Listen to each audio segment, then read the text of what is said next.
Sa pangalan ng Panginoon, iginigiit kong huwag na kayong mamuhay gaya ng mga taong hindi nakakakilala sa Diyos. Walang kabuluhan ang iniisip nila, dahil nadiliman ang isipan nila sa pag-unawa ng mga espiritual na bagay. At nawalay sila sa buhay na ipinagkaloob ng Diyos, dahil sa kamangmangan nila at katigasan ng kanilang puso. Nawala na sila ng kahihiyan, kaya nawili sila sa kahalayan at laging sabik na sabik gumawa ng karumihan.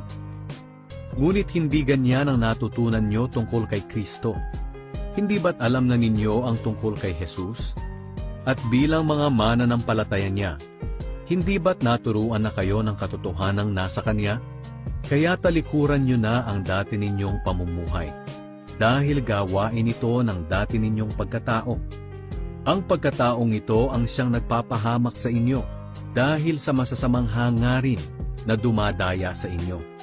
Baguhin nyo na ang inyong pag-iisip at pag-uugali. Ipakita nyong binago na kayo ng Diyos, at binigyan ng buhay na matuwid at banal, katulad ng sa Diyos. Kaya huwag na kayong magsisinungaling. Ang bawat isa'y magsabi ng katotohanan sa kanyang mga kapatid kay Kristo, dahil kabilang tayong lahat sa iisang katawan. Kung magalit man kayo, huwag kayong magkasala, at huwag niyong hayaan na lumipas ang araw na galit pa rin kayo. Huwag ninyong bigyan ng pagkakataon si Satanas. Ang magnanakaw ay huwag nang magnakaw. Sa halip ay maghanap buhay siya ng marangal, para makatulong din siya sa mga nangangailangan. Huwag kayong magsasalita ng masama, kundi iyong makabubuti at angkop sa sitwasyon, para maging kapaki-pakinabang sa nakakarinig.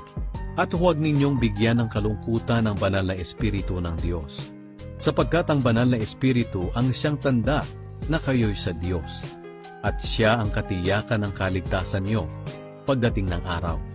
Alisin nyo ang anumang samaan ng loob, galit, pag-aaway, pambubuliyaw, paninira sa kapwa, pati na ang lahat ng uri ng masasamang hangarin. Sa halip, maging mabait kayo at maawain sa isa't isa, at magpatawad kayo sa isa't isa, gaya ng pagpapatawad ng Diyos sa inyo, dahil kay Kristo.